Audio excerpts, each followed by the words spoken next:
ਅੱਛਾ, ਅੱਜ ਆਪਾਂ ਗੱਲ ਕਰਾਂਗੇ ਕਿ ਇਬਲੀਸ ਇੱਕ ਔਰਤ ਦਾ ਮਿਸਯੂਜ਼ ਕਿਵੇਂ ਕਰਦਾ ਹੈ ਔਰ ਫਿਰ ਉਹਨੂੰ ਆਪਣੇ ਕੰਮਾਂ ਲਈ ਕਿਵੇਂ ਇਸਤੇਮਾਲ ਕਰਦਾ ਹੈ। ਵੀਡੀਓ ਐਂਡ ਤੱਕ ਲਾਜ਼ਮੀ ਦੇਖਿਓ, ਅੱਜ ਬੜੇ ਰਾਜ਼ ਖੁੱਲਣ ਵਾਲੇ ਨੇ। ਸੋ ਉਸ ਤੋਂ ਪਹਿਲੇ ਮੇਰਾ ਤੁਹਾਨੂੰ ਸਾਰਿਆਂ ਨੂੰ ਸਲਾਮ ਹੈ, ਜਿਹੜੇ ਮੇਰੀ ਵੀਡੀਓ ਤੇ ਆ ਪਹੁੰਚੇ ਨੇ और ਜਿਹੜੇ आने वाले ने उन्हें सारिਆਂ ਨੂੰ सलाम। सो आज मैं एक बड़े ही अजीम टॉपिक पर बात करूंगी कि इब्लीस एक वुमेन का सबसे ज़्यादा दुश्मन क्यों है, और दूसरा ये कि वो औरत के माइंड का मिसयूज़ कैसे करता है। हम इन बातों पर आज थोड़े लम्हे के लिए गौर करेंगे। सो वीडियो को मिस मत करिएगा, जो मिस करेगा वो बस छड्डो पर इस गल, आपने इसको मिस नहीं करना और एंड तक वॉच करना है। ओके, अब देखें एक औरत का जो जहन है ना, इब्लीस उसे लेता है, उसके जहन में नेगेटिव ख्यालात को डालता है और सबसे ज़्यादा जो वो काम करता है ना, वो अपोजिशन को पैदा करता है। वो औरत के अंदर नफरत को पैदा करता है, वो औरत के अंदर ज़नाकारी को, हरामकारी को पैदा करता है। सबसे ज़्यादा जो वो यूज़ करता है ना, वो औरत को नफरत के लिए वो ज़्यादा इस्तेमाल करता है। ठीक है, क्योंकि आपको पता है औरतों का उठना बैठना ज़्यादा लोगों में होता है।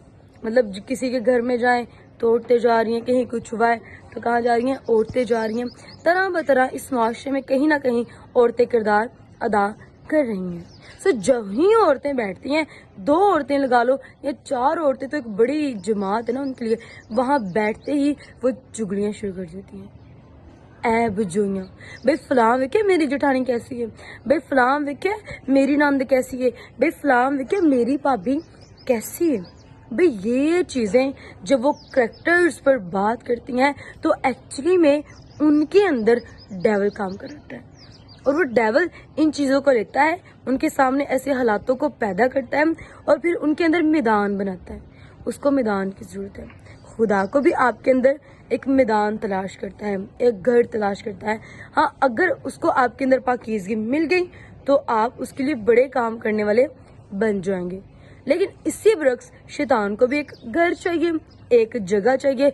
वो गुनाह के ज़रिए, झूठ के ज़रिए, चुगलियों के ज़रिए, बुरी बातों के ज़रिए, किरदार कशी के ज़रिए एक औरत के अंदर काम करता है। फिर उसे नफ़रतें पैदा करने के लिए, घरों में झगड़े पैदा करने के लिए इस्तेमाल करता है। ये उसका एक वे है। और सबसे ज़्यादा मर्दों को मैंने बैठे नहीं देखा चुगलियाँ करते।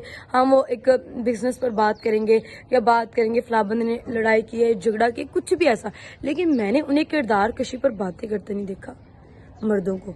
लेकिन मैं औरतों को जिस महफिल में भी बैठ जाओ वहाँ पर चुगलियाँ करते देखा है। ठीक है, और बजाते खुद जब मैं खुदावंद में नहीं थी, हम भी ऐसे ही थे। सो खुदा से बरकत मांगे, और चुगली करने वालों को खुदा बा कभी माफ़ नहीं करते। क्यों? क्योंकि चुगली करना झूठ होता है। चुगली करना किसी के अंदर से ऐब निकालना होता है, और कलाम मुकद्दस में लिखा है, बाइबल मुकद्दस फरमाती है कि जो किसी के अंदर ऐब निकालेगा ना, भाई ओदे अंदर भी ऐब पैदा कर दिता जाएगा। सो जब आप लेडीज जब किसी मीटिंग में बैठे, औरतों के साथ बैठे, किसी के घर में जाएं, उनके साथ आपका उठना बैठना है, तो कभी भी किसी दूसरे बंदे को लेकर बात ना करें। अदरवाइज इब्लीस आपको यूज करेगा। ठीक है, फिर वो आपको नफरतों में, डिप्रेशन में, स्ट्रेस में, तरह तरह की बीमारियों में, क्योंकि गुनाह की मजदूरी मौत है। फिर मौत आपके घरों का हिस्सा होगी। फिर ना इत्तफाकियाँ, नचाकियाँ, झगड़े, परेशानियाँ आपकी ज़िंदगी का भी हिस्सा होंगी जब आप किसी के अंदर से ऐब को निकालेंगे। सो ये ख़ास चीज़ है जिसे डेविल लेता है और इस्तेमाल करता है। आपको दिखाता है कि आपकी नंद अच्छी नहीं, आपको दिखाता है कि आपकी सास अच्छी नहीं। भाई उस इब्लीस का ही मुंह बंद कर दो कि मेरे खुदा के नाम से मेरी सास भी अच्छी है और सब अच्छा हो जाएगी मेरे लिए। खुदा फितरतों को, दिलों को बदलने की कुदरत रखता है। हाँ, अगर आपको नजर आता है किसी के अंदर कि कोई बुरा है, उसके अंदर ये फितरत है, आपकी नंद, जेठानी, सास, बहन, किसी के अंदर भी कोई बदी या बुराई है, तो खुदा से मदद मांगे, खुदा से कहीं उसकी फितरत को चेंज कर, पाक कर, उसे साफ करे, लेकिन किसी के किरदार पर बात ना करें। अदरवाइज डेविल आपको लेगा और आपकी नस्लों तक को भी बर्बाद कर देगा। Thanks for watching. God bless you all.